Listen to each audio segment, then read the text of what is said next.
Hey, it's Clay Trader, and this will be a video chart on ticker symbol WMIH. We will take a look at the 30-minute time frame. Real quick, what do I mean by 30-minute in case maybe you're new to charts?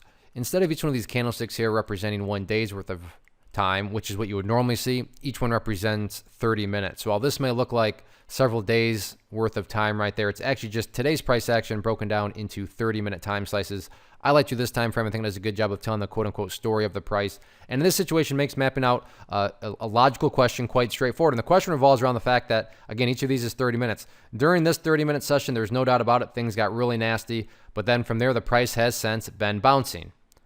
You can't really argue against that. Yeah, the price has been bouncing after, a very nasty portion.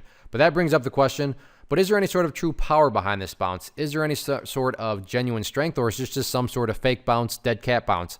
I have no idea, but like I said, by using charts, we can make answering that question very straightforward. In my mind, it all revolves around that level right there at $1.53. Why is $1.53 so important?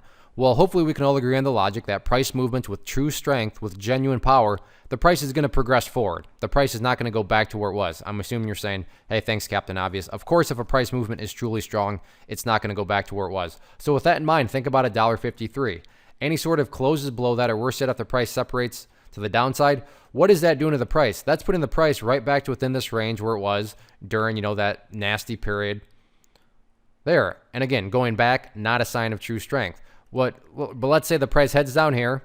I don't like that color. Let's try another color. There we go. The price heads down here, bounces around, and then heads back up. What would you have in this situation? You'd have this set of lows right here. You'd have that set down there. And if you picture each one of these as stair steps, well, hey, now you have stair steps going in the upwards direction. And that's what bounces do, right? Bounces keep on bouncing. And by bouncing, I mean put in those higher lows, build those higher stair steps over time.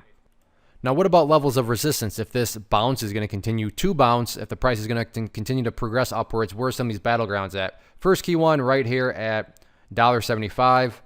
Multiple times today, so I'm sure if you're watching level 2, you noticed, but, bulls got rejected, bulls got rejected, bulls got rejected. So not saying that it's impossible to break through that level, but there's definitely some sellers currently sitting up there right around $1.75.